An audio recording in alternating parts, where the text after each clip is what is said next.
Social మీడియాలో వ్యక్తిత్వ హననం చేస్తే వాళ్లకు అదే చివరి రోజు అవుతుందని హెచ్చరించారు సీఎం చంద్రబాబు. తప్పులు చేసే వాళ్ల పట్ల చెండ శాసనుడిగా ఉంటారని ఏలూరు జిల్లా ఆగిరిపల్లి వేదికగా హెచ్చరించారు సీఎం. ఆడపిల్లల వ్యక్తిత్వాల గురించి చెడుగా మాట్లాడితే ఊరుకునే ప్రసక్తే లేదన్నారు. ఇక బీసీల అభివృద్ధికి పార్టీ కట్టుబడి ఉందన్నారు సీఎం చంద్రబాబు. ఎవరైనా సరే తప్పులు చేసే వాళ్ళ పట్ల ఈ ప్రభుత్వం చెండ శాసనుడిగా ఉంటామని హెచ్చరిస్తున్నా. మంచి చేయండి. నిన్న కూడా చూస్తున్నారు మీరు. నిన్న అనంతపురం పోయి ఎన్ని డ్రామాలు ఆడుతున్నారు. స్వేచ్ఛ ఇస్తే రౌడీజం చేస్తామంటే, నేరాలు చేస్తామంటే అలాంటప్పుడు గట్టిగా ఉండాలనా లేదా అని మిమ్మల్ని అడుగుతున్నా. నేను రాజకీయాలు సేవల కోసం చూశాను. ఇప్పుడు రాజకీయాలు దిగజారిపోయినాయి. సోషల్ మీడియా వచ్చింది.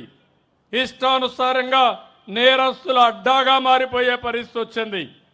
అందుకే నేను ఒకే మాట చెప్పాను, ఈ మాట కట్టుబడి ఉన్నా. ఎవడైనా సరే సోషల్ మీడియాలో క్యారెక్టర్ అసాసినేషన్ చేస్తే అదే చివరి రోజుగా మీకుంటుందని హెచ్చరిస్తున్నా. ఒక మాటలో చెప్పాలంటే, ముఖ్యమంత్రి పదవి నాకు కొత్త కాదు. 4వ ముఖ్యమంత్రి. సమైక్య ఆంధ్రప్రదేశ్లో అందరికంటే ఎక్కువ సార్లు ముఖ్యమంత్రిగా ఉన్నాను.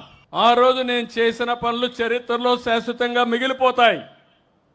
ఈరోజు హైదరాబాద్ పోయి చూస్తే ఎక్కడ అడుగు పెట్టినా నేను కనపడస్తాను. అన్నీ చేయాలనే ఆశ ఉంది.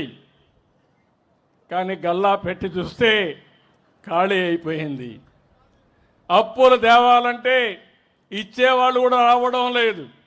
తెలుగుదేశం పార్టీకి వెనుకబడిన వర్గాలు, అలాంటి వెనుకబడిన వర్గాల్ని పూర్తిగా ఆదరించే బాధ్యత తెలుగుదేశం ప్రభుత్వానిది, పార్టీది. నాకే ఆశలు కానీ ఆలోచనలు కానీ లేవు. మీ ప్రేమ కావాలి. మీరు గుర్తుపెట్టుకుంటే అదే చాలనుకొని మీకోసం రాత్రింబగళ్ళు పనిచేస్తున్నాను తప్ప ఇంకోటి కాదు.